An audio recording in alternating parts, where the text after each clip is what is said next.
తాకట్లో ఉన్న బంగారాన్ని విడిపించి ఆ రోజున మార్కెట్ ధర కట్టి మిగిలిన డబ్బును మీకు అందిస్తుంది కొమ్మూరి గోల్డ్.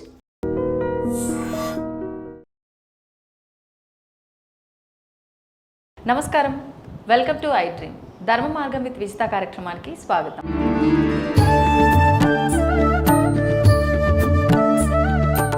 ప్రస్తుతం మనతో పాటు ఉన్నారు శ్రీ సంత్ సదానంద్ యోగాశ్రమం వ్యవస్థాపకురాలు, శ్రీ మహాషోడశి పూర్ణోపాసకురాలు, శ్రీ మహంత్ మహావిద్యానందగిరి మాతాజీతో మనం గతంలో కూడా ఇంటర్వ్యూ చేయడం జరిగింది. చాలా మంచి మంచి విషయాలు ఇప్పుడున్న సమాజంలో పిల్లల దగ్గర నుంచి పెద్దవాళ్ళ వరకు ప్రతి ఒక్కరికి ఉపయోగపడే ఎన్నో అంశాలు మాట్లాడుకోవడం జరిగింది.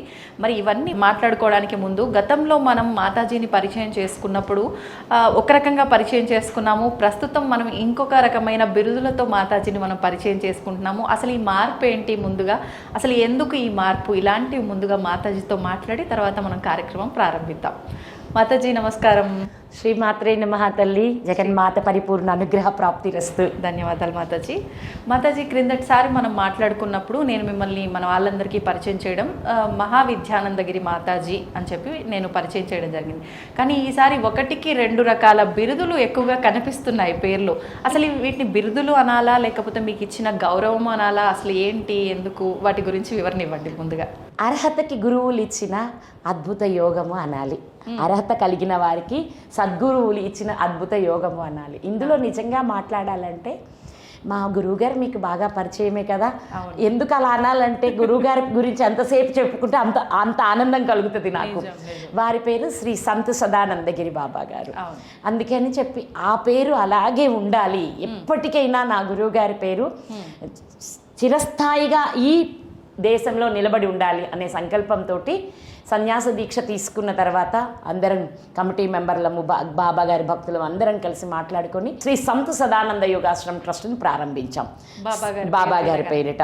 ఇది సంత్ అంటే ధర్మ ప్రచారం చేసే, అంటే ధర్మం కోసం నలుదిశల దేశంలో అన్ని దిక్కులా తిరుగుతూ మన ధర్మాన్ని, మన వేదాలను, మన పురాణాలను అందరికీ అందించేవారిని సంత్ అంటారనమాట. ఒకవేళ ఓన్లీ సదానంద బాబా అంటే నా గురువు గారి యొక్క హోదా నాకు గుర్తుండదు అని, అది ఎప్పుడు అలాగే కావాలని వారి పేరు ఎలా ఉందో వారిని అలాగే శ్రీ సంత్ సదానందగిరి బాబా సదానంద యోగాశ్రమం అనే దాన్ని మనం ప్రారంభించుకున్నాం. అక్కడ కూడా మేము ఇప్పుడు ఎప్పటి నుంచో నాకు ఒక కోరిక ఉండేది, ఏంటంటే సదానంద యోగం బోధించాలి. అప్పటికి నాకు ఇంకా గురువు గారికి సన్యాసం రాలేదు. మేము ఎప్పుడు ఏదైనా ఒకటి ఇవ్వాలి మన ప్రజలకనే, భక్తులకనే ఒక ఆలోచన ఉంటుంది కదా నాన్న. ఆ ఆలోచనతో ఒక యోగం, ఆనంద జీవన యోగం అని ముందు ఆలోచించి సిలబస్ రెడీ చేసుకున్నాం. కానీ ఆనంద జీవన యోగం కంటే కూడా సదానంద యోగం అంటే బాగుంటుంది. అంటే సదా ఆనందంగా ఉండడం, అంటే యోగం అంటే కలిసిపోవడం, ఎల్లప్పుడూ ఆనందమే నువ్వే ఆనందంగా జీవించేదాన్ని సదానంద యోగం అంటారు. బాబా గారిని గమనించారా? ఎల్లవేళలా ఆనందంగా అంటారు కదా మాతాజీ. చిన్నపిల్లలు ఏ కల్మషం లేకుండా అలా ఎలా ఉంటారో బాబాజీని చూసిన ప్రతిసారి అలానే కనిపిస్తారు. ఆనందంగా, ఏ కల్మషం లేకుండా అందరినీ ఆప్యాయంగా దగ్గరికి తీసుకుంటూ. అలాగే ఆ పిలవడం కూడా వారు ఎలా పిలుస్తారు, తల్లి తల్లి అంటుంటారు. ఆ తల్లి అనగానే నిజంగా ఆయన నాకు పసిబిడ్డ అనిపిస్తుంది. నా కళ్ళలోంచి నీళ్ళు కూడా వస్తున్నాయి బాబా గారిని తలుచుకో. అవునమ్మా, ఎప్పుడు నిరంతరం తలుచుకొని ఎప్పుడు ఆ పాద పద్మాలను గుండెల్లో నిలుపుకొని నమస్కరించుకోదగిన పరమ పూజ్యులు, నిజమైన స్వచ్ఛమైన సద్గురువులు. ఇది మొదటి నుంచి ఉంది. రెండోది, మీరు మామూలుగా నన్ను ఎప్పుడు మీరు శ్రీ విద్యా ఉపాసకురాలు అంటున్నారు, నేను కూడా దాని గురించి పెద్దగా తీసుకోలేదు. మామూలుగానే ఈ స్థాయికి రావడానికి మహాషోడశి పూర్ణోపాసన చేసిన తర్వాతే బాబా గారు నాకు సన్యాస దీక్ష ఇవ్వడం జరిగింది. మహాషోడశి పూర్ణోపాసన అంటాం, అంటే అమ్మలు శ్రీ విద్య ప్రారంభంలో బాలా మంత్రం చేసుకుంటాం, దాన్ని బాలా షడాక్షరి అంటాం. శ్రీ విద్య ప్రారంభమే లక్ష్మీ గణపతి బాలా మంత్రంతో అవుతుంది. తర్వాత పంచదశి వస్తుంది. పంచదశి అంటే అమ్మవారిని పంచదశిలో ఎందరో, ఇప్పుడు మనం కాదు, ఆ రోజుల్లో లోపాముద్రాదేవి, అగస్త్యులు, చంద్రుడు, మన్మధుడు, శివుడు, విష్ణువు, గణపతి అందరూ అమ్మని పంచదశిలో ఉపాసన చేసుకున్నారనమాట. అందరినీ పంచదశి అంటే 15 బీజాక్షరాలతో కూడిన మహా అద్భుతమైన దివ్యమూల మంత్రం. అయితే ఈ బాలా షడాక్షరి మంత్రం ఉంది కదా, బాలా మంత్రం ఉంది కదా, బాలా మంత్రాన్ని ఈ పంచదశికి ఎప్పుడైతే సంపుటీకరణ చేస్తామో దాన్ని సౌభాగ్య విద్య అంటాం. శ్రీ విద్య, సౌభాగ్య విద్య, అట్లాగే షోడశి విద్య, మహాషోడశి విద్య, ఇలా వెళ్తామన్నమాట. స్టెప్ ఎక్కాల్సిందే. శ్రీ విద్య అంటేనే ఏదో ఊరికి అలా మంత్రం ఇచ్చాం. అన్ని విద్యలు మీరు కానీ గమనించారనుకోమ్మా, నేను గణపతి చేస్తున్నానండి, నేను లక్ష్మీ గణపతి చేస్తున్నానండి, నేను క్షిప్ర గణపతి చేస్తున్నానండి, నేను అష్టాక్షరి చేస్తున్నానండి, నేను ద్వాదశ, ఇలా ఒక్కొక్క నామం గురించి మాట్లాడతాం. పంచాక్షరి అయినా దేనికైనా అంతే. అక్కడి నుంచి ఇంకొక మెట్టు అనేది ఏది ఉండదు. ఏ మంత్రమైనా చూడండి మీరు, మంత్రం ఒక దేవతా మంత్రం అంటే ఆ దేవతా మంత్రం అంటే కానీ దానిలో ఇంకొక మెట్టు ఎక్కడం, ఇంకా ముందుకెళ్ళడం అని చెప్పి ఏ మంత్రము ఉండదు. అలాగే ప్రతి మంత్రానికి దేవత నామం ఉంటుంది. ఓం నమ శివాయ, అర్థమైంది. ఓం నమో నారాయణాయ అంటే ఏ దైవానికి సంబంధించిన మంత్రం చేస్తే ఆ దేవత నామం ఉంటుంది. కానీ శ్రీ విద్యలో నామమే ఎక్కడా ఉండదు. బీజాక్షరాలు కూటములు ఉంటాయి. ఇప్పుడు మనం ఇక్కడ పంచదశిలోకి వెళ్ళేటప్పటికి 3 విద్యలు ఉంటాయి. కాది విద్య, హాది విద్య, సాది విద్య. మీ మంత్రం కకారంతో అనే బీజంతో మొదలైందా, హకారం బీజంతో మొదలైందా, సకారం బీజంతో మొదలైందా, అది కూడా ఎవరికి ఏది కావాలో. ఇప్పుడు ఒక రకమైన అవసరానికి ఒక రకంగా తీసుకున్నారు సంపుటీకరణాలు. అలా అమ్మున్నారనుకో, లోపాముద్రాదేవి వచ్చేసి హాది విద్య చేశారు, మన్మధుడు వచ్చి కాది విద్య చేశాడు. అలా ఒక్కొక్కరు ఒక్కొక్క రకంగా ఉండేది అల్లా 15. ఆ 15ని వాళ్ళ రకరకాలుగా సంపుటీకరణాలు చేసుకుంటూ విశేషంగా వాళ్ళు ప్రారంభం చేసుకునే బీజాక్షరం అంటే ఒక దేవతను చూపించే ప్రధాన దేవతను చూపించేది బీజాక్షరం. ఇప్పుడు ఒక్కొక్క మంత్రం తీసుకున్నాం అనుకోండి, ఒక మంత్రం లక్ష్మీ స్వరూపం, ఒక మంత్రం సరస్వతి స్వరూపం, ఒక మంత్రం దుర్గా స్వరూపం, ఇంకో మంత్రం కాళీ స్వరూపం. ఇలా బీజాలే, అక్కడ ఎవ్వరూ ఉండరు. ఆ బీజాలలో సకల దేవతల శక్తుల సంపుటితమై ఉంటుంది అనమాట. అంటే ఒక్కొక్క దేవతా శక్తి నిమిడీకృతమై ఉంటుంది. అది బీజాక్షరాల అద్భుతం. అలాంటి బీజాక్షరాలు చేసుకుంటూ ఉంటే మనం ముందు లక్ష్మీ గణపతితో ప్రారంభమై బాలా మంత్రం చేసుకున్నాక మళ్ళీ పంచదశి ఇస్తారు. పంచదశికి కూడా పూర్వాంగ ఉత్తరాంగ దేవతలు ఉంటారనమాట. అంటే ముందు వెనక కూడా చాలామంది దేవతలతో కలిపి భైరవుడిని ఇస్తారు, అన్నపూర్ణాన్ని ఇస్తారు, మళ్ళీ మనకి వచ్చేసి బాలా హృదయం ఇస్తారు, కుమారస్వామి ఉంటాడు, గోపాల సుందరి, అంటే ఇది ఉంటుంది అది ఉంటుంది అని ఒక్కొక్క గురువు కొన్ని మంత్రాలని ముందు వెనక చేర్చి పూర్వాంగ ఉత్తరాంగ సహిత సౌభాగ్య విద్య అంటాం, లేదా పూర్వాంగ ఉత్తరాంగ సహిత పంచదశి అంటాం. ఇది పంచదశి దాటిన తర్వాత, అంటే దాటడం అంటే ఏంటమ్మా, గురువు ఒక సంఖ్య ఇస్తారు. 15 అక్షరాలతో 15 లక్షలు చేసి ఇవ్వాలి మంత్రం. అక్షరానికి 1,00,000 అక్షర లక్షలు వారికి చేసి ఇవ్వాలి మనం. ఇప్పుడు 15 అక్షరాలు ప్లస్ 3 కలిపితే 18 అవుతాయి. ఓకేనా? ఈ 18 లక్షలు ఇస్తే అప్పుడు సౌభాగ్య విద్య పూర్ణమైనట్టు. ఎంతకాలం అనేది కూడా సమయం ఏమన్నా పెడతా, అది మన ఇష్టం. మనం రేయి మగలు చేసామా, లేకపోతే రోజుకి మాల చేసుకున్నామా, రోజుకి 10 మాలలు చేసా. మాలలని కూడా మేము అసలు తీసుకోము నాన్న. కాలాన్నే కొలతగా పెట్టుకొని మంత్రం చేసుకుంటాం. ఈ మాల దగ్గర కూర్చుంటే మనకి ఇంకా అక్కడే మాల మీదే ధ్యాస ఉంటుంది, దైవంలో లీనం అవ్వమని కూర్చుండబోయేటప్పుడు ఒక్కసారి సమయం చూసుకుంటాం, కళ్ళు తెరిసిన తర్వాత రెండోసారి సమయం చూసుకుంటాం.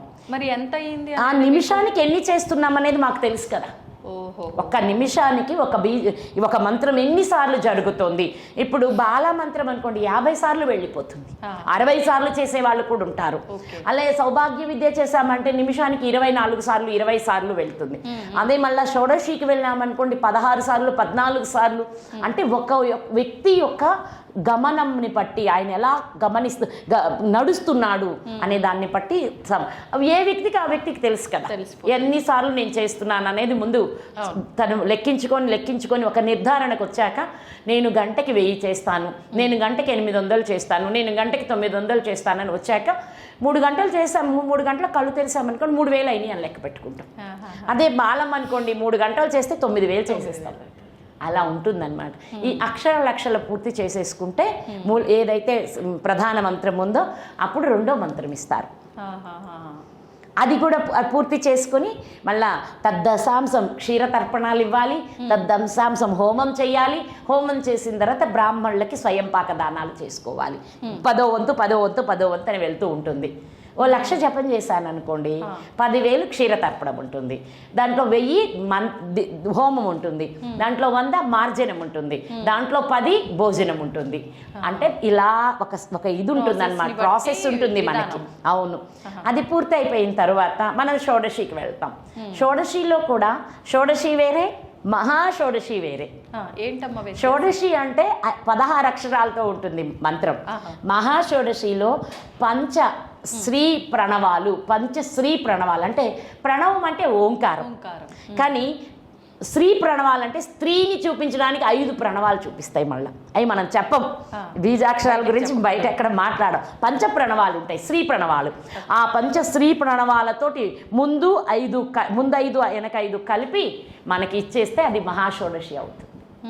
మహాషోడశిలో మళ్ళీ దానికి ఇప్పుడు ఎంతైనా చెప్పండి, 16 ఒక 2 18 ఒక 10 28 అవుతాయి అన్నమాట. అప్పుడు 16 అడుగుతారు, 16 లక్షలు ఇవ్వమని అడుగుతారు గురువు. 16 లక్షలు జపం చేసి ఈ హోమాలన్నీ చేసుకుంటే పూర్ణోపాసలో ఆత్మవిద్య, తర్వాత ఆత్మపాదుక, మహాపాదుక అంటూ పాదుకాంతాలు ఇస్తారనమాట. ఆ పాదుకాంతాలకి వెళ్ళామంటే పూర్ణోపాసన పూర్ణమైనట్టు. అప్పుడు గురువు నామం కూడా, దీక్షానామం కూడా ఇస్తాడు. ఈ దీక్షానామం గురువు ఇచ్చాడు అనుకోండి, మన సంప్రదాయంలో, మన ఇక్కడ జరుగుతున్న సంప్రదాయంలో ఎవరికైనా ఆనందనాథ అని వస్తుందన్నమాట. ఇప్పుడు రామానందనాథ కానీ శ్రీ విద్య చెయ్యాలి, అలాంటి బీజం అలాగే తీసుకోవాలి నామం అంటే అక్కడ ప్రతి ఒక్కరికి, స్త్రీకైనా పురుషుడికైనా, ఇప్పుడు వేదానందనాథ అంటాం మనకు ఒక గురువుని, ఆమెని చెప్తాం, వాళ్ళ భార్యని చెప్తాం, వేదాంబ సహిత వేదానందనాథ పాదుకాం పూజయామి అని. అంటే గురువులకు నామం ఇస్తారు. ఇలా వస్తాయి అన్నమాట. అప్పుడు ఇలా కాకుండా ఒక బ్రహ్మచారి ఉంటే మాత్రం ఆ బ్రహ్మచారికి లాగే నామం ఇస్తారు మళ్ళా. ఇప్పుడు మా గురువు కళ్యాణానంద భారతి అంటే పూర్ణ గురువు. అసలు మన దక్షిణ భారతదేశానికి శ్రీ విద్యని ఇంత అద్భుతంగా ఈ తెలుగు రాష్ట్రాల్లో అందరూ చేయడానికి మూలమైన వారు విరూపాక్ష మఠ్ గుంటూరు. అంటే శృంగేరి విరూపాక్ష మఠ్ గుంటూరు ప్రధాన ఇదిగా మట్టు కలిగిన దానిలో కళ్యాణానంద భారతి అనే జగద్గురువు ఇచ్చారు శ్రీ విద్య ఇలా తయారు చేసి. అంటే ఇలా ప్రారంభం అవ్వాలి, ఇలా పూర్ణమవ్వాలి. ఈ మంత్రానికి పూర్వాంగంలో, ఉత్తరాంగంలో ఈ అధిష్టాన దేవతలు ఉండాలి. ఈ ప్రతి మంత్రం వీళ్లతో కలిపి చేసుకోవాలి. ఒక్కొక్క స్థాయి పెరిగే కొద్దీ నెగిటివ్ ఫోర్సెస్ నుంచి ప్రొటెక్షన్స్ కావాలి మనకి. ఆ ప్రొటెక్షన్స్కి మళ్ళీ నెగిటివ్ ఫోర్సెస్ ప్రొటెక్షన్కి కూడా మంత్రాలు ఇస్తారు. అవి ఉత్తరాంగంలోను పూర్వాంగంలోనూ దొరుకుతాయి మనకి. ఆ సందర్భంలోనే బగళాముఖులు, వారాహీలు, కాళికాలు, ఇంకా అవసరమైతే ప్రత్యంగిరాలు, అందరూ వస్తారు, ఇక్కడే వస్తారు మనకి. కొందరు ఇప్పుడు మనకు కళ్యాణానంద భారతి గారు ఇచ్చిన వాటిల్లో ధూమావతి లేదు, చిన్నమస్తా లేదు, తారా కూడా లేదు, తారా కూడా ఇవ్వలేదు. ఇలా త్రిపుర సుందరి ఉంది, షోడశి ఉంది, ఇలాంటివి అన్నీ ఇస్తారనమాట మనకి. అయితే ఆయన ఎంతవరకు సాత్వికంగా మనం చేయగలుగుతామో సాత్వికంగానే ఇస్తారు. ఏ దేవతను ఉపాసన చేసినా వాళ్ళని ప్రయోగాలకి మేము వాడరాదు. ఆయన పెట్టిన నియమం మా రక్షణకి వాడుకోవాలి. మా జోలికి ఏ నెగిటివ్ ఫోర్స్ రాకుండా మమ్మల్ని మేము రక్షించుకోవడానికే కానీ ఎవ్వరికి ఇబ్బంది కలిగేలాంటి ఇది శ్రీ విద్యలో లేదు కాక లేదు. అదే శ్రీ విద్య యొక్క విశిష్టత. ఇప్పుడు శ్రీ విద్య ఉపాసన దీక్ష తీసుకోవాలనుకున్న ఎవరైనా మీరు చెప్పిన విధానాలన్నీ స్టెప్ బై స్టెప్ ఆచరించాల్సిందేనా? అవునమ్మా, పాటించాల్సింది. అలా అని అందరూ మహాషోడశికి రావాలని కూడా లేదు. చక్కగా జన్మ ఎత్తినందుకు ఆ చింతామణిని చూడండి, చింతామణి ఆమె. ఎందుకంటే చింత చేసిన విషయాన్ని మనకు అందిస్తుంది కనుక ఆమెను చింతామణి అంటాం. మనం ఏది చింతిస్తాం, అందుకే ఎప్పుడు గొడవలు నాకు అందరితో రోజు. మాట్లాడకండి, మంచి మాట్లాడండి అంటే అది చింతిస్తున్నాం. అది ఏం ఆలోచిస్తున్నాం? భగవంతుడి దయ వల్ల నేను ఉన్నతంగా ఎదిగాను, నాకు ఇది ఉంది, అది ఇదేది ఆశిస్తాం. మనం ఎప్పుడు చింతిస్తామో చింతన చేయగా అది మన సొంతం అవుతుంది. నువ్వు ఏది ఆలోచిస్తున్నావు అదే పొందుతావు. అది అందుకే అమ్మని చింతామణి అంటాం. ఆ చింతామణిని బాలాస్వరూపంలో కొలవడం కూడా పూర్వజన్మ పుణ్యమే. అందరూ చేయాలి బాలామంత్రం అంటే కూడా అవదు. అది ఇప్పుడు ఒక క్లాసులో 1000 మంది క్లాస్ చెప్పాను అనుకోండి, అందరూ అడుగుతారు మాకు మంత్రం ఇవ్వండి, తీరా మంత్రోపదేశం దగ్గరికి వచ్చాడు 10 మంది కూడా కనపడరు.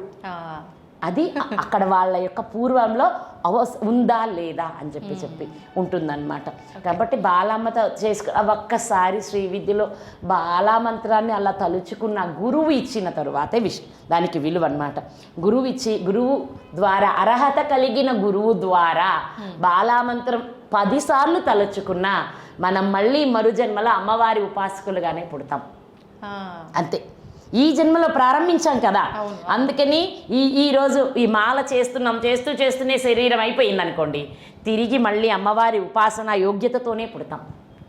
అంత అదృష్టం. బాలామ్మ మంత్రం అంటే శ్రీ విద్య ఆత్మవిద్య మహావిద్య. శ్రీ విద్య అంటే ఏంటిరా అంటే ఆత్మవిద్య ఏంటిరా అంటే మహావిద్య అంటే ఏంద్రా అదే బ్రహ్మ విద్య అంటే ఏంటంటే అయమాత్మ బ్రహ్మ. నా లోపల ఏ ఆత్మ ఉందో అదే బ్రహ్మ, అంతా కలిపితే అదే నేనే అన్నీ అని చెప్పి అనుభవపూరితంగా తెలుసుకొని అన్నింటినీ మనం ఏది వదలం మనకి ఏది ఉండను అంటే గుర్తు కూడా ఉండదు. ఇప్పుడు ఒకప్పుడు ఉంటాం అనుకోండి, అక్కడ అలంకరణలు ఇక్కడ అలంకరణలు ఎన్నో ఉన్నాయి అనుకోండి, ఇలా ఆత్మజ్ఞానం పెరిగే కొంది ఏది గుర్తుండదు. మీరు కానీ ఆశ్రమంలో అమ్మని చూసారనుకోండి, మా మాతాజీ గారు ఎక్కడన్నా ఉన్నారా అని నన్నే వచ్చి అడుగుతారు, అంతే. అర్థమైందా? అలాగే అక్కడ దేనికి ఇది ఉందా ఇది లేదా, లేకపోతే దువ్వుకున్నామా లేకపోతే శుభ్రంగా ఉన్నామా ఏముండదు. మనకి అవసరం ఉన్నా అవసరం లేకపోయినా బ్రహ్మముహూర్తంలో విశ్వమే లేపుతుంది. అది అసలు మనం ఏది ఆలోచించక్కర్లేదు. పడుకుందాం రా కాసేపు అన్నా అది ఆ మాత విశ్వజనని ఒప్పుకోదు, ఆమె లేపుకుంటుంది. ఆవిడే మనం ఏం చెయ్యాలో అన్నిటినీ ఆమె నిర్ణయిస్తుంది. అంటే ఇక ఆమె కానిది ఆమె లేనిది ఇక్కడ లేనప్పుడు ఇంకేం చెయ్యాలి? అంతా అమ్మే చూస్తారు. అంతటి అద్భుతమైనది మనకు శ్రీ విద్య నుంచి పంచదశి నుంచి షోడశి. కానీ ఈ మహాయోగం ఇచ్చిన మహాపురుషులందరికీ కోటి నమస్కారాలు. ఎందుకంటే ఏది ఇలాంటి ఒకటి ఉన్నాయి భూమి మీద అని కూడా తెలియని ఒక పిచ్చి తల్లిని, ఇంతటి తల్లిని చేసిన ఆ గురువులందరికీ ప్రధానంగా మహాషోడశిని అద్భుతమైన ఒక అమావాస్య సూర్యగ్రహణం రోజు ప్రసాదించి తల్లి ఇది చేసుకొని తరించమ్మా అని చెప్పి ఇచ్చిన మహనీయులు మన శ్రీ విజయవాడ కనకదుర్గాదేవి ప్రధాన అర్చకులు శంకర శాండిల్యుల వారి పాదపద్మాలకు కోటి నమస్కారాలు. వారు ఇచ్చారు అప్పట్లో అవి ఇచ్చారు. షోడశి పొందాక ఇంకా వానప్రస్థానికి వచ్చేసాను, ఇంకా లేదు, ఇంకా గృహంలో అవ్వలేదు. బాల అంతా గృహంలోనే జరిగింది. పంచదశి కూడా గృహంలోనే జరుగుతున్న అప్పటికే గోశాల ప్రారంభమైంది.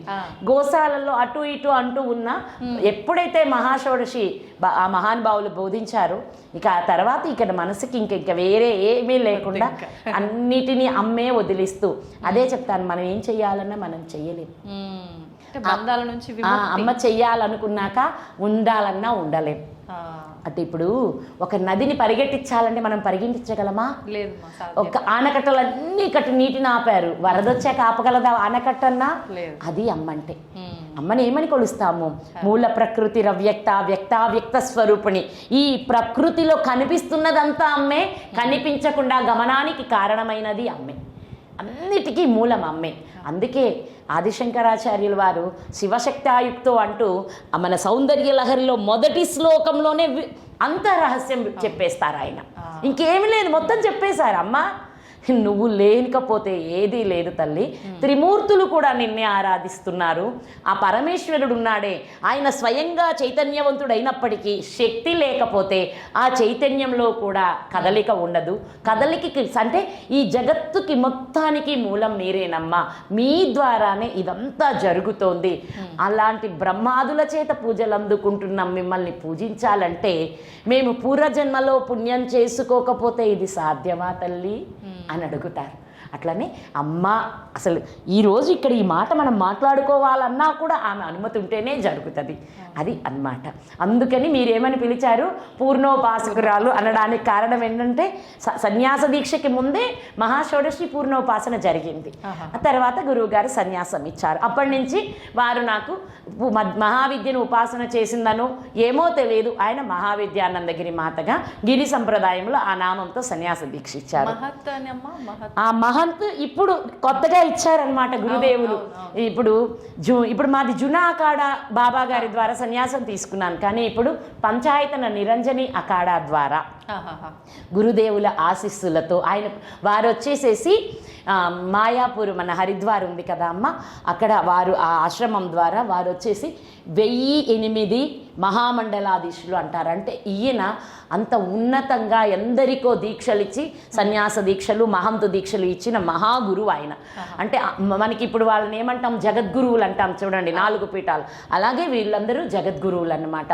వీళ్ళకొక్కటే దేశ సంరక్షణ, దేశంలో ప్రతి వ్యక్తి బాగుండాలి, ప్రకృతి అంతా సుభిక్షంగా ఉండాలి, నదులు గలగలా పారాలి, గాలి స్వచ్ఛంగా ఉండాలి, అందరూ కడుపు నిండా అన్నం తినాలి. ఇలాంటి సంకల్పాలే ఆ మహనీయుల్లో ఉంటాయన్నమాట. వారు ఈ మధ్య మధురలోను మరియు మన అది ఉంది కదమ్మా గుజరాత్లోను ఆశ్రమాలు ఉన్నాయి బాబా. వీరి పేరు శ్రీ మహంత్ రాజేంద్రగిరి మహారాజ్. వీరు కూడా గిరి సంప్రదాయ గురువే. అందుకని వీరు నా నామాన్ని కూడా మార్చాం, మనందరం ఒకే సంప్రదాయం అమ్మ అని. వారు మహంతుగా అంటే మఠాన్ని స్థాపన చేసి ఆ మఠాధిపతిగా ఆ పీఠంలో కూర్చొని ఆ మఠాధిపతిగా ధర్మ కార్యాలు నెరవేర్చాలి. ఇక నిరంతరం ఏంటంటే లోక కళ్యాణార్థమై యజ్ఞయాగాది క్రతువులు, పూజలు, భాగవత సప్తాహాలు, ఇలాగే ధర్మ ప్రచారాలు, ధర్మ బోధనలు ఇలాంటివి జరిపిస్తూ ఉండే వాళ్ళని మహంతులు అంటారు. దీనికి లోక కళ్యాణం కోసం ఎప్పుడు నిరంతరం కనీసం నెలకొకటైనా ఏదో ఒక యజ్ఞం తలపెట్టాలి, జరిపిస్తూనే ఉండాలి. అలాగే పంతు ధారణ దీక్ష అంటే మహంతుగా పంతు ధారణ దీక్ష ఇస్తూ ఈ క్షణం నుంచి దేశ విదేశాలలో ప్రపంచం అంతటికి ఎవరికైనా సన్యాస దీక్ష ఇచ్చే అధికారం మీకు ఇస్తున్నాను, ఇక అందరికీ సన్యాస దీక్ష ఇవ్వమని చెప్పారు గురువు గారు. ఇది చెప్పారు. ఈ సన్యాస దీక్ష ఇవ్వడానికి కూడా నాకు అర్హత వచ్చిందనమాట. మేలోనే ఇదంతా ఈ వైభోగం అంతా. అయితే ఏంటంటే వారు భాగవత సప్తాహం అన్నారు, అందరం వెళ్ళాము. వెళ్ళి ఆ వారితోటి 3 రోజులు ఉన్నాము. అప్పుడు ఏం జరిగిందంటే, అమ్మ మీకు మహంతుగా దీక్షిస్తాను తల్లి, మీరు ఇంత సాధన చేశారు, మీకు అర్హత ఉంది అన్నారు. అంటే ఇప్పుడు బాబా గారి చేత తీసుకున్న సన్యాసం మరి ఆయన ద్వారా తీసుకోవచ్చో లేదో నాకు తెలియదు కదా. మనం ఏం చేయాలన్నా గురువు అనుగ్రహం అనుమతి కావాలి. నేను వెంటనే బాబా గారికి ఫోన్ చేశాను. అదే మహద్భాగ్యంలా ఫోన్ ఎత్తారు ఆయన, ఎప్పుడు ఎత్తారు. తల్లి ఏంటి మాత అన్నారు. బాబా ఏంటి వీరు ఇలా అంటున్నారు అంటే, అమ్మా అది నీవు చేసిన సాధన ఫలితం తల్లి. మహంతుగా ఉండడం అనేది గొప్ప విషయము. అంతలో పంచాయతన అఖాడా ఎంతో గొప్పది మనకి అఖాడాలలో. ఆ అఖాడా నుంచి తీసుకుంటున్నారు కాబట్టి సంతోషంగా తీసుకోండి అమ్మా అని బాబా గారు అనుమతి ఇచ్చాక అప్పుడు వెళ్ళి తీసుకున్నాను. అప్పుడు బాబా గారు ఇక్కడే ఉన్నారట. ఫోన్ చేసినప్పుడు మన ఆఫీసులో రవిశాస్త్రి గారు ఉన్నారు, హైదరాబాద్లో రవిశాస్త్రి గారు ఆఫీస్లో ఉన్నారట.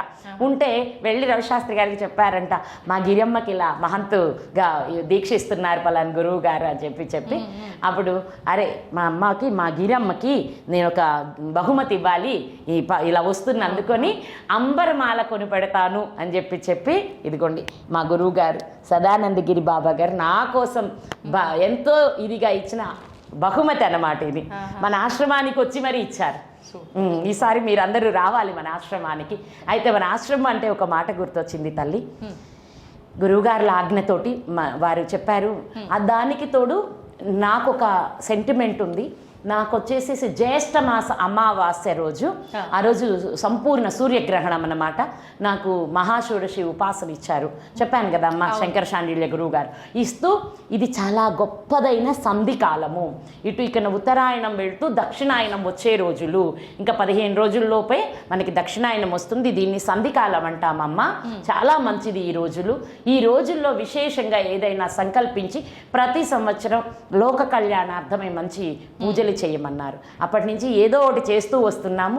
పోయిన సంవత్సరం కూడా 3 రోజులు కార్యక్రమం పెట్టేసి చండీ హోమాలు, పారాయణలు, అలాగే మనకి కొన్ని పితృకృత దోషాలు, దైవకృత దోషాలు, మన్యుకృత దోషాలు అండ్ అలాగే ప్రకృతికృత దోషాలు అంటూ మనిషి తెలిసి తెలియక పూజలు చేసేటప్పుడు, పితృకార్యాలు చేసేటప్పుడు, జీవితంలో నిత్యం జీవనయానంలో కొన్ని దోషాలు జరుగుతాయి. ఆ దోష నివృత్తి కోసమై ఒక యజ్ఞం ఉంటుందన్నమాట మనకి. మహానారాయణోపనిషత్తులో ఉంటుంది ఇవంతా. ఈ ఉపనిషత్తులోని ఆ బీజ మంత్రాలు తీసుకొని ప్రతి జ్యేష్ఠ అమావాస్య రోజు నేను ఇలాంటి ఈ దోషాలు ఉన్న వాళ్ళందరూ సుఖంగా ఉండడానికి, దోషాలు తొలగిపోవడానికి అమావాస్య రోజు ఈ హోమం చేపిస్తూ వస్తున్నాను. ప్రతి జ్యేష్ఠ అమావాస్య రోజు అవి జరిగిన వాళ్ళు నాకు అండమాన్ నుంచి కూడా భక్తులు ఉంటారమ్మా. నేను చాలాసార్లు అక్కడ కూడా వెళ్ళి సత్సంగాలు చేసిన సందర్భాలు ఉన్నాయి. అండమాన్ వెళ్ళి అక్కడ ఒకరైతే బాగా ఇక వెళ్ళానంటే వాళ్ళ ఇంట్లోనే ఉండాలి. ఆ దంపతులంతా భక్తి శ్రద్ధలతో ఉంటారు. అప్పుడు ఆ దంపతుల్లో యజమాని వాళ్ళ అక్కగారు ఒక మాట అడిగారు, అమ్మా మా కుటుంబంలో నేను ఒకటి ఎప్పుడు చూసి చూసి విసిగిపోయాను. మా కుటుంబంలో సంతానం పుట్టే వరకు అందరు బాగానే ఉంటారు, పిల్లలు పెళ్ళి కూడా కాకముందే, పిల్లల జీవితంలో స్థిరం కూడా కాకముందే యజమాని ఎప్పుడు చనిపోతున్నాడు. ఆడవాళ్ళమైన మేమే అన్నీ చేసుకుంటున్నాం, ఇది ఒక్కది కాదు తరతరాలుగా చూస్తున్నాను, ఇది ఏదైనా ఉంటే దీని పరిహారం చెప్పండి అమ్మా అని చెప్పి నా అమ్మ అడిగారు. తప్పకుండా తల్లి చేసి పెడతాను. చాలా మందిలో ఉన్న సమస్య, ఎవరికైనా ఇది చాలా అద్భుతమైన అవకాశం అన్నమాట. అయితే ఇంకా అలాగే అమ్మ రండి అంటే పాప అందరు వచ్చారు. గత సంవత్సరం వాళ్ళ అమావాస్య రోజు ముందేమో చండీ హోమాలు, రుద్ర హోమాలు ఉంటాయి నాన్న, తర్వాత అమావాస్య రోజు మాత్రం ఈ హోమం ఉంటుంది, చేసుకొని వెళ్ళారు. ఇంతకాలం ఇది కాదు, ఆ అబ్బాయికి పెళ్లి కుదిరింది, నిశ్చితార్థం కూడా పూర్తయింది. మళ్ళా వచ్చి మీ దగ్గర హోమాలు చేసుకొని వెళ్ళి నా బిడ్డకు పెళ్లి చేసుకునే అదృష్టం ఇచ్చారమ్మా, చాలా సంతోషం అంటూ ఈ కార్యక్రమం గురించి చెప్తే వాళ్ళు ఆనందించారు. ఇలాంటి ఎంతమందో ఉన్నారు. కాబట్టి అమావాస్య రోజు అది చెయ్యడం, అలా ఆ ఒక్క హోమం ద్వారా ఎన్నో జన్మల నుంచి పితృల నుంచి ఎన్నో దోషాలు వస్తుంటాయి, అవన్నీ తొలగిపోతాయి, వాళ్ళ కార్యాలన్నీ శుభంగా ముందుకు జరుగుతూ ఉంటాయి తల్లి. గ్రహదోషాలు, పితృదోషాలు, మనకి తెలిసి తెలియకుండా చేసిన దేవుడి పరంగా చేసిన తప్పులు, ఆ పితృదేవతలంగా, మనుషుల పరంగా, అలాగే ప్రకృతిలో ఉన్న జీవరాశులకు కూడా ఎన్నో చేస్తుంటారు తెలుసో తెలియ, అలాంటివన్నీ తొలగిపోతాయి. అయితే ఇక్కడ కడిగాను కదా అని మళ్ళీ చేయకూడదు. అంతేగా, వీళ్ళు కడుక్కొని మళ్ళీ బురదలో పొల్లి మళ్ళీ వస్తే ఏం చేస్తాం, ఎన్నిసార్లు కాబట్టి ఇంత పవిత్రీకరించబడుతున్నారు కనుక వీళ్ళు ఇంకా మళ్ళీ ఇలాంటివేవి చేయకుండా బాధ్యతగా ఉండాలి. బాధ్యత అంటే ఈ మధ్య నేను ఒక చిన్న రీల్ చూశాను. ఈ మధ్య మోదీ గారు వచ్చారు కదా హైదరాబాద్, ఆయన వచ్చినప్పుడు ఒక మాట అన్నారు, బంగారం కొనకండి కొంతకాలం అన్నారు. అన్నప్పుడు దానికి చాలా మంది నెగిటివ్గా కూడా మాట్లాడారు. కానీ నార్త్ అమ్మాది హిందీలో మాట్లాడాడు అతను, నార్త్ స్టేట్ గుర్తులేదు, ఒక పెద్ద బంగారపు షాపు, అలాంటి చాలా ఉన్నాయంట ఆయనకి. ఆయన ఒకళ్ళు వెళ్ళి ఇంటర్వ్యూ చేశారు, మీకు చాలా షాపులు ఉన్నాయి కదా, మరి మోదీ గారు బంగారం కొనకండి అన్నారు, మరి మీకు ఇప్పుడు నష్టం వస్తుంది కదా, ఏంటి మరి మీ ఇది అంటే, ఇది నా దేశం, ఇన్ని సంవత్సరాలు నేను ఈ దేశం మీద ఆధారపడి దేశం పెడితేనే తిని బ్రతికాను. ఈరోజు కొంతకాలం నాకు వ్యాపారం లేకపోయినా నాకు ఇష్టమే, కానీ దేశానికి మంచి జరుగుతుందైతే నేను వ్యాపారం కూడా ఆపేస్తానన్నాడు. క్లాప్స్ ఇవ్వాలి, నిజంగానే మీకు చేతులు వచ్చినాయి, నిజంగానే ఇవ్వాలమ్మా. దేశభక్తి అంటే అది, నిజమైన దైవభక్తి అంటే కూడా అదే.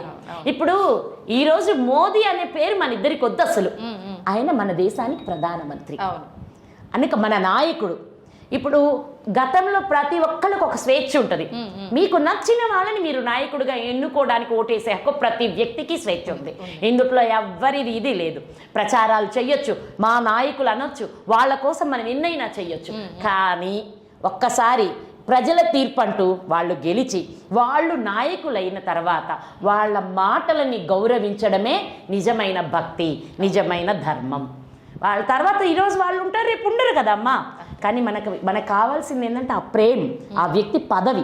ఎందుకు వాళ్ళ పని ఏంటి, మన క్షేమం, మన క్షేమం కోసం వాళ్ళు ఎప్పుడు ఏది చేసినా మనందరం సిద్ధంగా ఉన్నాం అనాలి. అంతేకాని విమర్శించుకుంటూ పోతే దేశం ఏమైపోద్దో కూడా తెలియదు. ఇంకా నిజంగా ఆయన మాట చెప్పినప్పుడు నాకు అనిపించింది, మన దేశం ఇలా సుభిక్షంగా ఉందంటే ఇలాంటి వాళ్ళు కోట్ల మంది ఉండే ఉంటారు, అందుకే అందరం ఇంకా కలిసి ఉన్నాము. ఇప్పుడు మతాలు కులాలు అంటారు, నిజంగా మాట్లాడితే వాళ్ళందరూ కూడా మనందరం ఏకంగా ఉంటూనే ఉన్నాం, ఇంకా వాళ్ళందరూ మనతోటే ఉన్నారు. ఎవరో 10 మంది తప్పు చేస్తే అందరూ తప్పుడోళ్ళు కారు కదా నాన్న. అంతే కదమ్మా.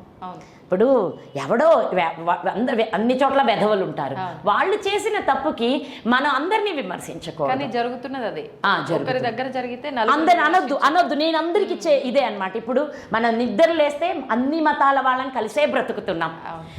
వాళ్ళు వచ్చి ఏంటి మా బాగున్నారా అని అడుగుతారు, అవును తల్లి మీరు బాగున్నారా అంటాం. అన్నీ జరుగుతున్నాయి కదా. మరి అందరినీ విమర్శించుకోకూడదు. విమర్శించుకుంటూ తిట్టుకుంటూ పోతే దేశం ఇబ్బంది పడుద్ది. ఇప్పుడు ఒక్కసారి దేశానికి ఆపద తలెత్తితే, ఇప్పుడు మొన్న ఇరాన్ ఇరాక్ యుద్ధం జరిగింది నాన్న. ఇప్పుడు ఎవరు ఇబ్బంది పడ్డారు? ఒక్కడేనా? ఒక్క దేశస్థుడేనా? ఎంతమంది ఇబ్బంది పడ్డాం. అదే ఇరాన్లో అందరూ ఉన్నారుగా, అందరికి ఇబ్బంది జరిగింది.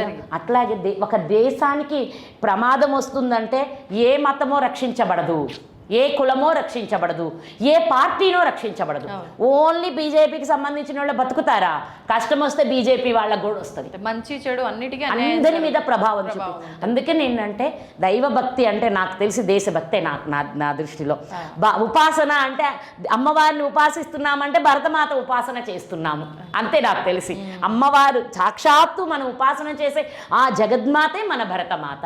ఆ భక్తి, ఆ శ్రద్ధ, అలాగే అందరిలో ఐకమత్యం ఉంటేనే మనం చేసే ఏ పూజకైనా విలువ వస్తుంది, ఫలం వస్తుంది. ఇదొక్కటి గుర్తుంచుకొని ఎవరి ప్రార్థనలు వాళ్ళు, ఎవరి పూజలు వాళ్ళు, ఎవరి నమాజులు వాళ్ళు సంతోషంగా చేసుకొని అందరు ఒక్క మాట అంటే బాగుండు. అమ్మగా అందరికి ఇదే చెప్తా, లోకా సమస్త సుఖినో భవంతు. నా లోకం బాగుండాలి, నా దేశం బాగుండాలి, ప్రపంచమంతటా మన వాళ్ళు ఎంతమందో ఉన్నారు మన దేశీయులు, అందరూ బాగుండాలని కోరుకుంటే అది నిజమైన ప్రార్థన. అప్పుడు భగవంతుడు వెంటనే మనల్ని అనుగ్రహిస్తాడు. అదన్నమాట చేసుకోవాలి. అలాగే ఇంకొకటి ఏంటంటే ఈ టాపిక్ రేపు మన ఆశ్రమంలో జరుగుతున్న కార్యక్రమాల గురించి కూడా మా గురుదేవుల యొక్క ఆదేశానుసారంగా ఎప్పుడు జరుపుతున్నా ఈసారి 5 రోజులు పెట్టాం విశేషంగా. ప్రతిసారి 3 రోజులు ఉంటుంది. 5 రోజుల్లో కూడా సకల విఘ్నాలు తొలగి మనం ప్రతి ఒక్కరు అందుట్లో పాల్గొన్న మనము, అలాగే మన దేశంలో ఉన్న అందరూ కూడా ఎవరైనా పాల్గొనే అవకాశం ఉంది నాన్న. అందరికీ ఉంది నాన్న. అయితే ఒక 2 రకాలు ఉంది.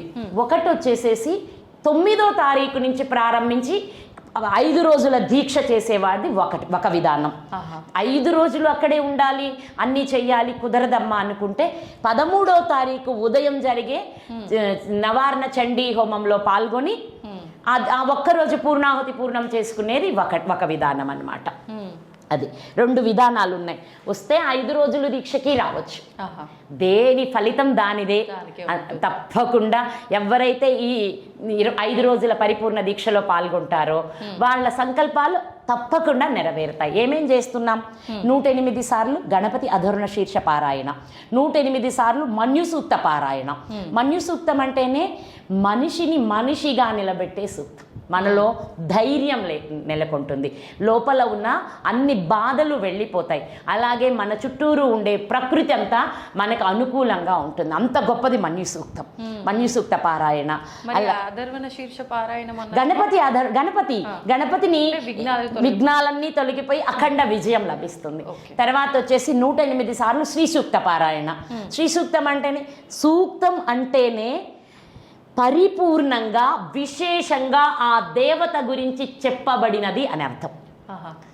విశిష్టంగా పరిపూర్ణంగా. ఇప్పుడు శ్రీ సూక్తం అంటే సంపదకు అధిష్టాన దేవత గురించి, సంపదలు మనం ఎలా పొందాలి అనే విషయాన్ని పరిపూర్ణంగా తెలియజేయబడి ఉంటుంది.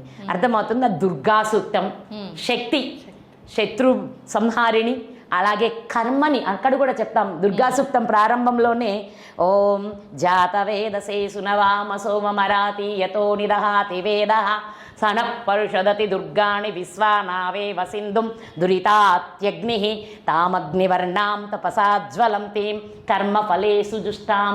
అమ్మవారు కర్మఫలాలు ఇస్తుంది దుర్గాదేవి. అందుకని చెప్పి మన కర్మల ఫలాలన్నీ సుముఖంగాను మనకు అనుకూలంగాను రావాలి. అందరం ధైర్యంగా శక్తితో ఉండాలి. శత్రు బాధలు, శత్రువులు అంటే బయటే కాదు, అంతరంగంగా కూడా, అంతరంగంగా బాహ్యంగా ఉన్న ఈ శత్రు బాధల నుంచి ఉపశమనం దొరకదు. మనం ప్రారంభించిన ప్రతి పని అఖండ విజయాన్ని సంతరించుకోవాలి అంటూ దుర్గా సూక్తం. తర్వాత మేధా సూక్తం, సరస్వతి సూక్తం. మేధ జ్ఞానం కోసం, అందరిలో జ్ఞానం పెళ్ళుబుకుతూ అందరూ విజ్ఞానంతో జీవించాలి అని చెప్పి మేధా సూక్తం. తర్వాత పురుష సూక్తం, స్త్రీ సూక్తం, పురుష సూక్తం. ఓకేనా? పురుషుడు అంటే ఆ పరబ్రహ్మాన్ని గురించి పరిపూర్ణంగా తెలియజేస్తుంది. ఆ పరబ్రహ్మతత్వం అవగాహనకి అవుతూ పరమేశ్వరుని పరిపూర్ణ అనుగ్రహాని కోసమే పురుష సూక్తం. ఈ 5 సూక్తాల ద్వారా అమ్మవారి అంటే పంచలోహాలతో లలితాదేవి విగ్రహం, గణనాథుడు, మనకి మా గురువు గారే నాకు ప్రసాదించారు మరకత లింగం. అందరికీ నిత్య అభిషేకాలు జరుగుతాయి నాన్న. అలాగే 108 సార్లు రుద్రపారాయణ, రుద్రం నమక చమకాల 108 సార్లు పారాయణ. అలాగే 108 సార్లు చండీ పారాయణలు, సప్తశతి 108 సార్లు పారాయణలు. ఇవి ఇలా మొదటి రోజు అంటే 9వ తారీఖు నుంచి మొదలుకొని 12వ తారీఖు సాయంత్రం వరకు ఇవన్నీ పూర్ణం చేస్తారు ఈ వేద పండితులు, ఋత్వికులు అందరూ కలిసి. మన 13వ తారీఖు ఉదయం అందులో దశాంశం, ఇప్పుడు 108 సార్లు చేశాం కదా, 11 సార్లు రుద్రహోమము, 11 సార్లు చండీ హోమము, ఆల్రెడీ చేసినవన్నీ మళ్ళీ 11 సార్లు హోమాలుగా మారతాయి. ఇవన్నీ 11 సార్లు గణపతి, ఇవన్నీ జరుగుతూనే ఉంటాయి. 5 రోజులు హోమాలు ఒక పక్క జరుగుతుంటాయి, పారాయణలు ఒక పక్క జరుగుతుంటాయి. ఋత్వికుల్ని, పారాయణ చేసే పాఠకులని, దుర్గా పాఠం చెప్పే వాళ్ళని అందరినీ వేరువేరుగా కేటాయించుకుంటున్నాం. వీళ్ళకి అలా ఎంతమంది వస్తున్నారు? వీళ్ళు 12 మంది అమ్మ. దుర్గా పాఠం చెప్పే వాళ్ళు వీళ్ళ 12 మంది తల్లి, ఇటు ఇంకొక 11 మంది. మొత్తం వీళ్ళు అందరూ ఎవరి కార్యాలు వాళ్ళు చేసే.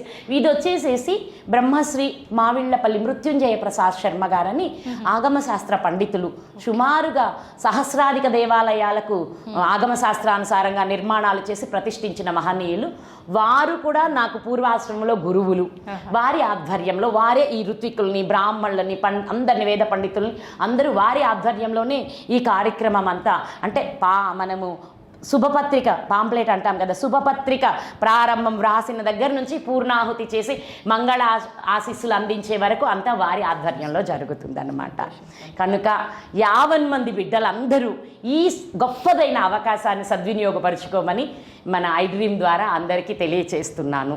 మీరు కూడా దీని గురించి బిడ్డలకు పదే పదే చెప్పి అందరూ కూడా దీనిలో పాల్గొనేలా, అలాగే ఈ కార్యక్రమానికి వాళ్ళ వంతు సహాయ సహకారాలు అందించేలా కూడా మీరు కూడా విజ్ఞప్తి చెయ్యండి. తప్పకుండా. శ్రీమాత్రే నమః తల్లి. లోక కళ్యాణం కోసం మీరు చేస్తున్న ఈ కార్యక్రమానికి నిజంగా మీరున్నట్టు అందరూ ముందుకు రావాలి, వారు కూడా పార్టిసిపేట్ చేయాలి. ఇప్పుడు ప్రస్తుతం ఈ కలియుగంలో ఎన్నెన్నో సమస్యలు, ఎన్నెన్నో ఇబ్బందులు, ఎన్నెన్నో కామ్యాలు కూడా అవన్నీ తొలగిపోవాలి, అవన్నీ నెరవేరాలంటే ఖచ్చితంగా ఇలాంటి కార్యక్రమాల్లో పాల్గొనాల్సిన అవసరం ఎంతైనా ఉంది ప్రతి ఒక్కరికి. దీనికి అసలు ఇప్పుడు ఇది పునాది ఇది ప్రారంభం కాదు.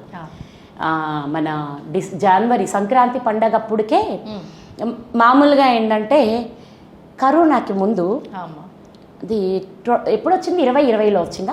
2020లో వచ్చింది కదా.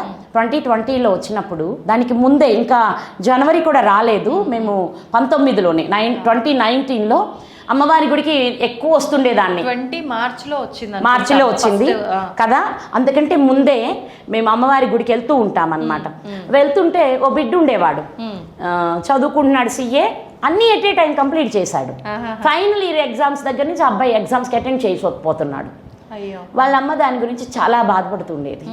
అప్పుడు బాబా గురువుగారిని అడిగాను, గురుగారు ఈ బిడ్డ ఈసారి పరీక్షలు రాసేలా దీవించండి అంటే ఆయన అన్నారు, అదే చెప్తున్నాను చూడండి, అది డిసెంబరో నవంబర్లోనూ శంకర శాండిల్యుల వారే, వీడే కాదమ్మా, ఆయన చాలా పెద్దవారు కాబట్టి ఎవరైనా అలాగే అనగలరు వీడని, వీడే కాదమ్మా ప్రపంచమే అతలాకుతలం అవబోతుంది, ప్రపంచంలో ఎవ్వరూ పరీక్షలు రాయబోవడం లేదు, అష్టగ్రహ కూటమి ఏర్పడుతోంది, ఇలా జరగబోతుంది, వాడు మేలో ఎగ్జామ్స్ ఏమి రాస్తాడు అన్నాడు. అసలు మాకేమో అర్థం కాలేదు ఆ రోజుల్లో. అట్లాగే తర్వాత ఇంకప్పటి నుంచి ఇవన్నీ కొంచెం చూసుకుంటుంటాను అన్నమాట. ఉగాది ఆ సందర్భాలకు వచ్చేటప్పటికి ఈ గ్రహాలు ఎక్కడున్నాయి, ఎవరితో ఉన్నాయి అనేది అప్పుడప్పుడు చూస్తుంటాం. రాహుతో చేరితే మరీ ప్రమాదం. ఆ గ్రహకూటం వచ్చి రాహువు దగ్గర చేరితే ఇంకా ఇలాంటివే ఉంటాయి అన్నమాట. షష్టగ్రహ కూటం ఏర్పడుతుంది కాబట్టి మనందరం అంటే అప్పుడు లలితా సహస్రనామ వివరణ అంటూ జూమ్లో అందరికీ క్లాస్ చెప్పేదాన్ని. ఈ వేలాది మంది వింటూ ఉండేవారు కదా. ఏం చెప్పానంటే అందరూ కలిసి లలితా సహస్రనామ పారాయణ చేస్తూ ఉండండి, యథాశక్తి, ఒకటని కాదు, ఎంత చేయగలరో మీరు అందరూ చేస్తూ ఉండండి. దీనికి మనం పూర్ణాహుతిగా జూలైలో హోమం చేద్దాం. ఓ అప్పుడు మొదలైంది అప్పుడే ఇప్పుడు కొత్తగా అవ్వలేదు, కానీ కొన్ని విశేషంగా గురువుల ఆశీస్సులతో రోజులు పెంచాం. ఇవన్నీ పెరిగినాయి, మిగతా అన్ని గురువులు చెయ్యమన్నారు కనుక ఇంకా విశేషంగా ఎక్కువ చేశామన్నమాట. ప్రతి జూలైలో నాకు ఇది ఒక అలవాటు ఉంది కాబట్టి జూలైలో పూర్ణాహుతి జరుగుతుంది అని చెప్పి అందరికీ చెప్పడం కూడా జరిగింది అప్పుడే. అప్పటి నుంచి అందరూమో కోటి లలిత మీద అందరం చేసి చేసి చేసి ఈ లలితా సహస్రనామం అంతా ఇదయ్యి ఇప్పుడు ఇంకా ఉపశమనం కలగలేదు, ఇంకా ఉన్నాయి కొన్ని. అలాగే అమ్మ ఇప్పుడు నేను కూడా అందరికీ చెప్తున్నాను, మనం చేస్తున్న ఈ మహాయజ్ఞం ద్వారా సుమారు 40-45% విపత్తుల నుంచి దేశం రక్షించబడుతుంది, ప్రపంచం కూడా సుఖంగా ఉంటుంది.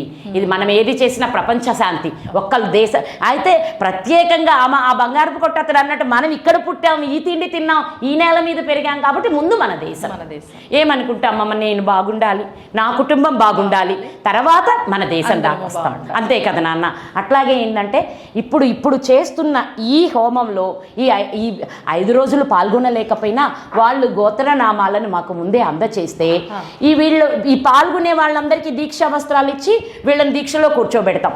రాలేని వాళ్ళ కోసం మళ్ళా వేద పండితుల ద్వారా ఇంకా ఈ హోమగుండాలను సిద్ధం చేసి వీళ్ళకి ఋత్వింకరణం ఇవ్వడం అంటాం. అంటే మీ తరపున అయ్యా నా బదులుగా మీకు మంత్రం రాదు, తంత్రం రాదు, నేను చెయ్యలేను కనుక, చెయ్యకూడదు కనుక, ఇప్పుడు మహాన్యాసపూర్వక అభిషేకాలు చేయాలంటే అందరం చెయ్యం కదా, వేద పండితుడే చేస్తాడు. ఆయనకి మనం ఋత్వింకరణం ఇస్తాం, మన తరఫున వారిని చెయ్యమని ఈ అభ్యర్థన చేస్తాము.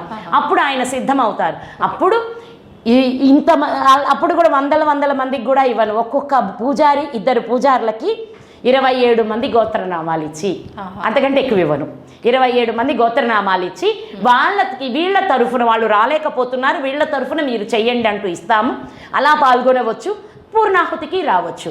అమ్మ మేము ఎక్కడెక్కడో దేశ విదేశాల్లో ఉన్నాం, అసలు రాలేమన్న వాళ్ళకు కూడా ఇదే విధానంలో చేపించి పెడతాను.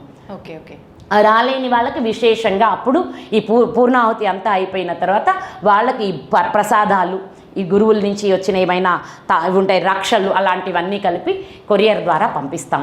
ఇది అమ్మ జరగబోతున్న విశేషం. ఇది అందరూ దేశ విదేశాలలో అందరూ పాల్గొనాలి.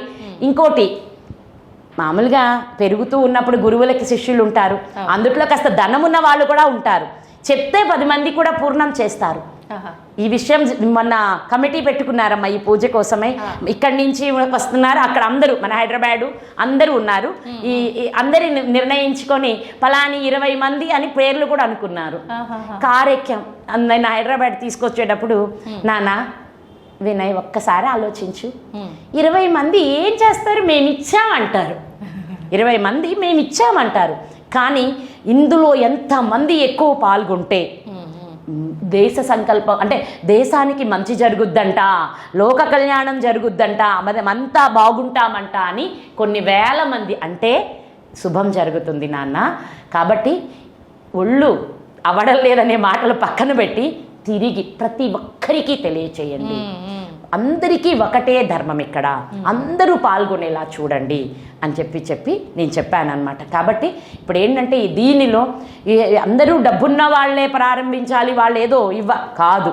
ఎన్ని ఎక్కువ మంది దీనికి గోత్రనామాలు పంపించి అమ్మ అంటారో వాళ్ళ అందరి సంకల్పం మాకు బాగుండాలి, మా దేశం బాగుండాలి, ఈ ప్రపంచం బాగుండాలి అని అందరూ సంకల్పిస్తారు కనుక ఇంకా మంచి జరుగుతుంది. ఒక వస్తువుని ఒక్కదాన్ని నెట్టేదానికంటే 1000 మంది నెడితేనో పెద్దవి కూడా జరిగిపోతాయి. అర్థమవుతుందా? సులభంగా. అలాగే ఇందులో ఎక్కువ మంది పాల్గొనాలి అనేది నా సంకల్పం, ఆకాంక్ష.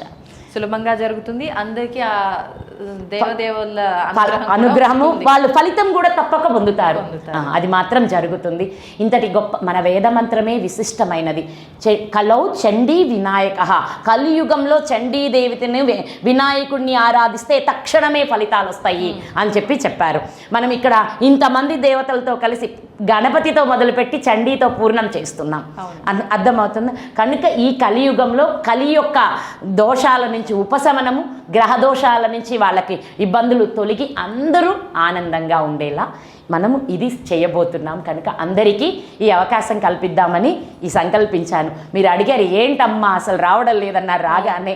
అసలు టచ్లోనే లేరు. అంటే ఇక సరిపోతున్నాయి అక్కడ కార్యక్రమాలు, సాధనలు. ఇప్పుడు ఇదంతా విన్న తర్వాత అనిపించింది ఇంత బిజీగా వచ్చేవాళ్ళు పోయేవాళ్ళు. ఇంకా ఏంటంటే అక్కడ కొంచెం ఇప్పటి వరకు నేను ఎవ్వరు ఉండడానికి కూడా అవకాశం లేకుండానే ఒంటరిగా ఉండేలా ఒక చిన్న గదిలోనే ఉన్నాను. కానీ వచ్చేవాళ్ళు పోయేవాళ్ళు పెరుగుతున్నారు, అర్థమైంది. కొంచెం నిర్మాణాలు కూడా చేపిస్తున్నాను తల్లి, వచ్చిన వాళ్ళు ఉండడానికి అన్నట్టు. కొంచెం ఇప్పుడు కొంతమందికే ఇవ్వగలిగాను. అమ్మవారి దయ అయ్యి ఈ భక్తులందరూ సంకల్పించుకుంటే వచ్చే సంవత్సరానికి ఇంకెక్కడ బయటికి వెళ్ళండి అనకుండా అందరూ మన ఆశ్రమంలోనే ఉండి ఈ పూజకి హాజరయ్యేలా అవకాశం కల్పించాలి అనేది అందరూ అనుకుంటున్నారు. పిల్లలు అనుకున్నారంటే చేసేస్తారు. భక్తులు ఉన్నారు కదా, వీళ్ళందరూ మన అందరూ గురూజీ అనుకునేవాళ్ళు, మాతాజీ అనుకునేవాళ్ళు, అమ్మ గురూజీ అనేవాళ్ళు, అమ్మమ్మ గురూజీ అనేవాళ్ళు, ఎవరి ఇష్టం వాళ్ళది. అందరూ వీళ్ళందరి సంకల్పంలో మాత్రం మనం మన అమ్మ గురూజీతో కలిసి ఈ లోక కళ్యాణార్థమై జరుగుతున్న వాటిలో ఉండాలి అనేది ఈ బిడ్డల యొక్క సంకల్పం. అందరూ అలాగే ఆలోచించి మన దేశం, మన ధర్మం మనది అనే ఆలోచనతో అందరూ ఉండాలని, మన దేశం ఎప్పుడూ ఇలాగే సుభిక్షంగా శత్రువులకు అతి అభేదమై అందరికీ మిత్రులందరికీ శుభాలనిచ్చేదై ఉండుగాక. ఇదే నా సంకల్పం తల్లి. చాలా సంతోషం అమ్మా, ధన్యవాదాలు. శ్రీమాత్రే నమః తల్లి. And for more videos, please subscribe to iDream channel. Subscribe to iDream Media. Please subscribe to iDream. Please subscribe to iDream. Please subscribe iDream. And please subscribe to iDream. For more videos, subscribe to iDream. please like, share and subscribe to the channel. Congratulations, iDream. Subscribe to iDream. Subscribe to iDream. So subscribe to iDream Media. iDream ki iDream team andarki huge congratulations. Please subscribe iDream Media. Please subscribe to iDream. Subscribe iDream. Please subscribe to iDream. iDream అంటే నా కళల channel subscribe చేసుకున్న నోరు తిరుగుతలేదు, మీరైతే గంట గుర్తు కొట్టండి. For more such videos, please subscribe to iDream. Subscribe to iDream. Please subscribe to iDream. Please subscribe iDream Media. Please do subscribe to iDream. Please subscribe to iDream Media. For best entertainment and information, please subscribe iDream. And don't forget to subscribe to iDream.